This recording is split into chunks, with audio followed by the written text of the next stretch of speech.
Hello दोस्तों, आज जानते हैं चावल की खेती कैसे होती है। चावल एशिया की सबसे महत्वपूर्ण पैदावार है। आज इस वीडियो में हम यही जानते हैं कि चावल की खेती आखिरकार कैसे की जाती है, चावल कब बोया जाता है और चावल को कितने पानी की ज़रूरत होती है। चावल का चलन दक्षिण भारत और कहाँ पे भी ज़्यादा बोया जाता है, कहाँ उगाया जाता है, आज इस वीडियो में हम यही जानते हैं। सबसे पहले इस वीडियो में हम ये जानते हैं कि चावल की खेती कैसे की जाती है। पहले हम जानते हैं चावल, धान के बीज को हम चावल कहते हैं। यह धान से ऊपर का छिलका हटाने से प्राप्त होता है। दुनिया भर में चावल की खपत बहुत ही ज़्यादा होती है। हर चीज़ में चावल की ज़रूरत ज़रूरी होती है। सिर्फ एशिया में चावल की खेती सबसे ज़्यादा होती है। चावल हर वक्त बहुत ही ज़्यादा ज़रूरी होता है। चावल के बिना खाना अधूरा ही रहता है। हमें तो इस वीडियो में हम यही जानते हैं कि चावल की खेती आखिरकार होती कैसी है।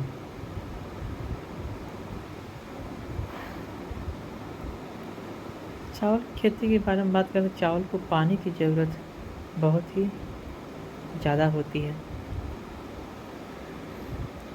चावल की खेती आप थोड़े बहुत पानी में कभी नहीं कर सकते।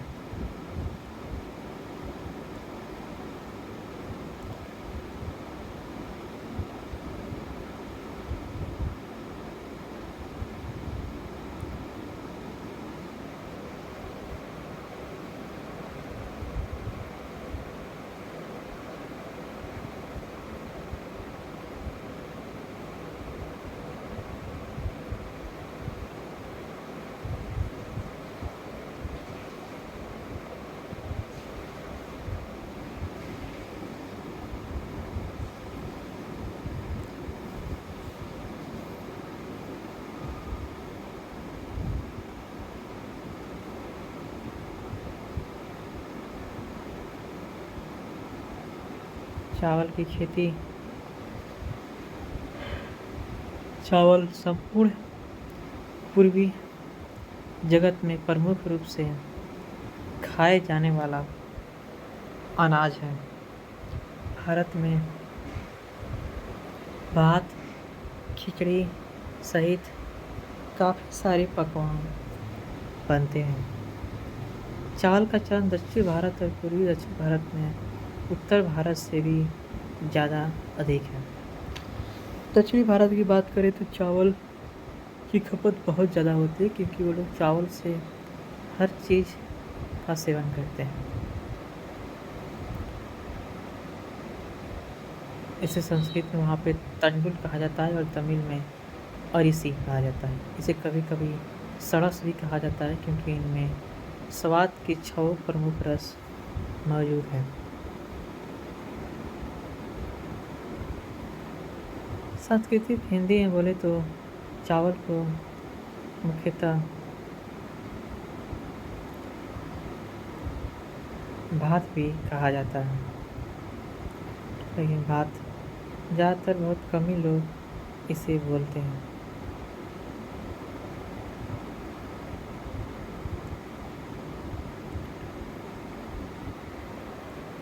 किंतु अधिकतर हिंदी भाषी भात शब्द का प्रयोग कम ही करते हैं। चावल की फसल को धान कहते हैं। बासमती चावल भारत का प्रसिद्ध चावल है, जो विदेशों को भी निर्यात किया जाता है। चावल भारत से बहुत ज़्यादा दूसरे देशों में निर्यात किया जाता है।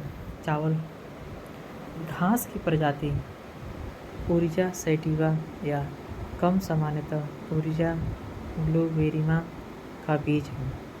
जंगली चावल का नाम आमतौर पर जिजानिया और पोटरेसिया की प्रजातियों के लिए उपयोग किया जाता है। दोनों जंगली और घरेलू हैं, हालांकि शब्द का उपयोग ऊर्जा की आदिम या उत्कृष्ट किस्मों के लिए भी किया जाता है। चावल की खेती का प्रारंभिक तरीका है तरुण अंकुर के रोपण के समय या बाद में खेतों में पानी भरना। इस सरल विधि के लिए अच्छी सिंचाई योजना की आवश्यकता होती है, लेकिन कम मजबूती जंगल, घास और कीट पौधों की वृद्धि को कम करता है, जिनका कोई जलमग्न वृद्धि नहीं होती है और परोपजीवी को रोकता है। जबकि चावल की खेती के लिए प्रचुर पानी अनिवार्य नहीं है। सिंचाई के इन सभी तरीकों में वृद्धि की अवधि के दौरान जंगली घास और कीट नियंत्रण में उच्च प्रयास और मिट्टी को उर्वरित करने की अलग पहुंच की आवश्यकता है। चावल एक बीज पत्री आमतौर पर एक वार्षिक पौधे के रूप में उगाया जाता है, हालांकि उष्णकटिबंधीय क्षेत्रों में यह 12 मासी के रूप में जीवित रह सकता है और 30 वर्षों तक रैकून की फसल पैदा कर सकता है। 2013 तक चावल की विश्व खाद्य खपत 565.6 मिलियन मीट्रिक टन धान समकक्ष थी, जबकि सबसे बड़े उपभोक्ता चीन था, जहां 162.4 मिलियन मीट्रिक टन धान के समतुल्य खपत का 28.60% ही खपत होती है और भारत में 130.4 मिलियन मीट्रिक टन धान के समतुल्य की खपत होती है। चावल एशिया की सबसे महत्वपूर्ण फसल है। उदाहरण के लिए कंबोडिया में कृषि क्षेत्र का 90% हिस्सा चावल उत्पादन के लिए उपयोग किया जाता है। पिछले 25 वर्ष में अमेरिका की चावल खपत में तेजी से वृद्धि हुई, जो आंशिक रूप से बियर उत्पादन जैसे वाणिज्यिक अनुप्रयोग से प्रेरित है। 5 में से लगभग 1 वयस्क अमेरिकी अब प्रतिदिन कम से कम सफ़ेद या ब्राउन चावल का आधा हिस्सा खाने की सूचना देता है। भारत के उत्तर भारत में शायद ही कोई ऐसा घर होगा जिसमें डेली खाने चावल नहीं बनता है। चावल की खेती ज़्यादातर बरसात के समय होता है, क्योंकि उस वक्त पानी की खपत कम रखने के लिए उस समय इसकी खेती की जाती है। चावल की खेती के लिए पानी की ज़रूरत बहुत ही ज़्यादा होती है। सबसे पहले कहीं न कहीं एक जगह चावल के बीज को उगाया जाता है, फिर वहाँ से इकट्ठा करके खेत में अलग अलग जगह रोपा जाता है। वहाँ से उसे फिर खेती होती है, फिर हर वक्त उसमें पानी रखा जाता है ताकि पानी प्रचुर मात्रा में उसको